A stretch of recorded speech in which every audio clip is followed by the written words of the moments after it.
Cousins, Colin. I mean, listen, we haven't said much about him in the offseason. He's still with Atlanta.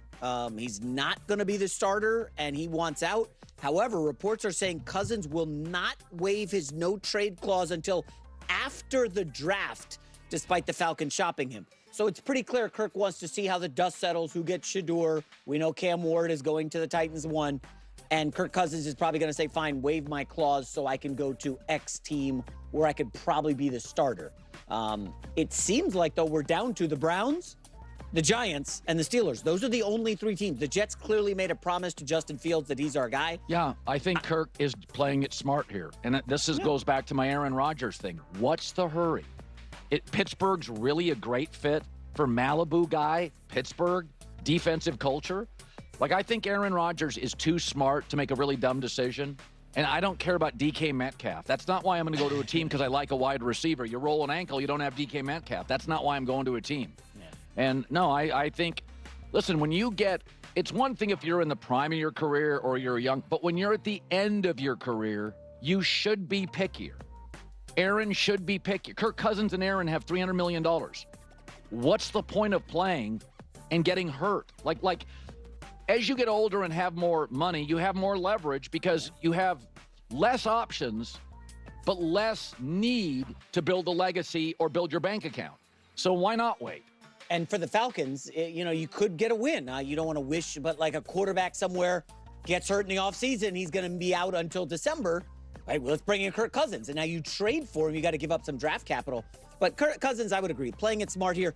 Colin, it's crazy. 2 years ago, he was with Minnesota, and they hosted a home playoff game. Remember how good he was? They lost to the Giants. And then the Achilles, and now he's a backup, and it's just like, oh, man, it's just tough go for Kirk Cousins. But, yeah, see, this is the exact reason why they should have just cut him, moved on. They would have saved the money. They wouldn't have had to do all this whole song and dance.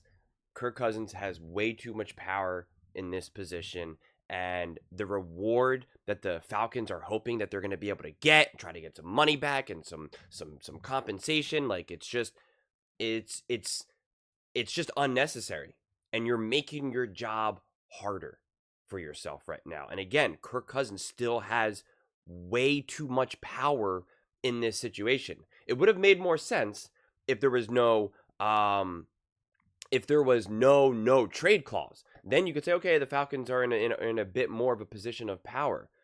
But it's just, it makes so much more sense to have just cut him and move on from him, leave that chapter behind, take the loss and go. But instead, again, like as John Middlecoff highlighted, like this is just egos, people that don't want to take that loss and just say, no, we're still going to be able to get something for Kirk Cousins, and they're going to pay us some money and this and that. Like there's going to be some sort of bidding war for Kirk Cousins. I mean, like, it's just what you're going to get in return is not necessarily going to outweigh the burden that you have having to deal with this, because you're also still expending resources and manpower and energy and anything else. You can only deal with, when you're an organization, you can only deal with so many things at once. So just having this still to deal with is obnoxious from just an organizational standpoint. This is still a big thing that they have to try to figure out, which means that they're still taken away from focusing on other aspects of what it takes to make the Atlanta Falcons a great team this season, moving forward with Michael Penix. Like, that's how this needs to unfold. That's what the great teams do. They just say, nope, we're moving on, let's go, get rid of it. Exactly what the Denver Broncos did with Russell Wilson. They were like, nope, we got to move on, just get it out of the building, we're done, we're not playing this game. It's all hands on deck on moving forward. I don't want you to try to figure out what do we do with it. It doesn't matter.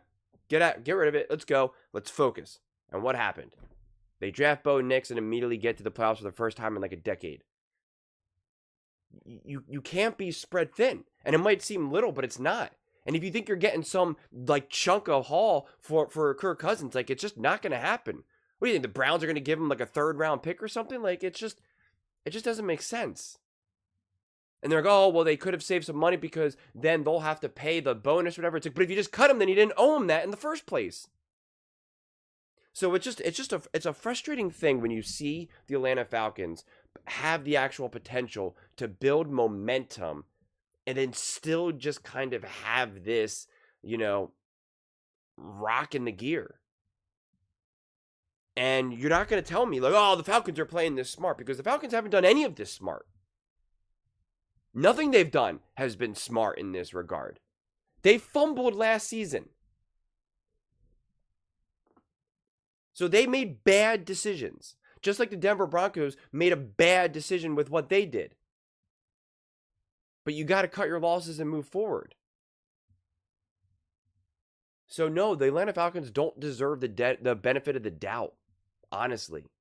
Like when I made a video previously talking about this and hearing a lot of people, kind of defend the Atlanta Falcons, and it's like, dude, they don't deserve to be defended at all. They made bad decisions and they deserve to be called out for it. They should have been able to make the playoffs last year, and they didn't. And now you have Penix, who I think played awesome at the end of last season, and it wildly impressed me. And you still have this nonsense hanging over your head. And you have Kirk Cousins playing his power. You can do all you want. I'm not accepting a trade until after the draft. That directly backs the Atlanta Falcons in a corner. It takes away some of their power. You understand that? Why did you give Kirk Cousins a no-trade clause in the first place? I don't even know. You gave him a ton of money, no trade clause. And I'm a fan of Kirk Cousins. I really am. And then you draft a quarterback, which means you weren't comfortable. Because then they were like, oh, yeah, but it was good that they drafted Penix. Yeah, but if they drafted Penix, then they shouldn't have signed Kirk Cousins. It's just, they messed it up. It's just a fact.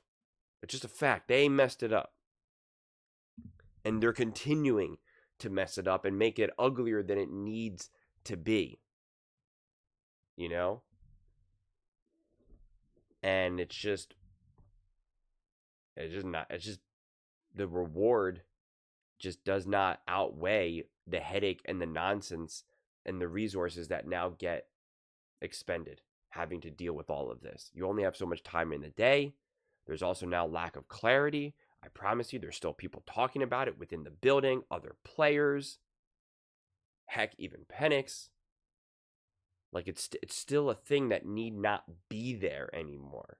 It could just be gone and in the past. Boom, done. It's like trying to stay friends with your ex. It's over. Let it go. Move on. You don't need to check up on her. You don't need to see how she's doing. Oh, it's her mom's birthday. That's so cool. Who cares? I don't. Move on. It's done. But I was so close with her mom. Her mom was always so nice to me. Who cares? Doesn't matter. Oh, but me and her sister, we became friends. And her brothers. Yeah, it doesn't matter. Great. Find a new family. But those are just my thoughts. I'd absolutely love to hear yours.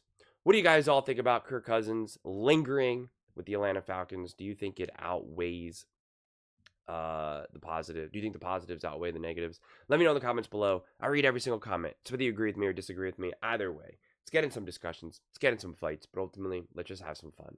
And please do consider subscribing. We're building an amazing community here. I'd absolutely love to see you part of it. I want to build something that we all genuinely feel connected to. Something that we're really excited to be part of. I think we're on our way to doing it. And please don't forget to give this video a thumbs up, as it really does help with the visibility and the algorithm. Thank you so much. See you next time.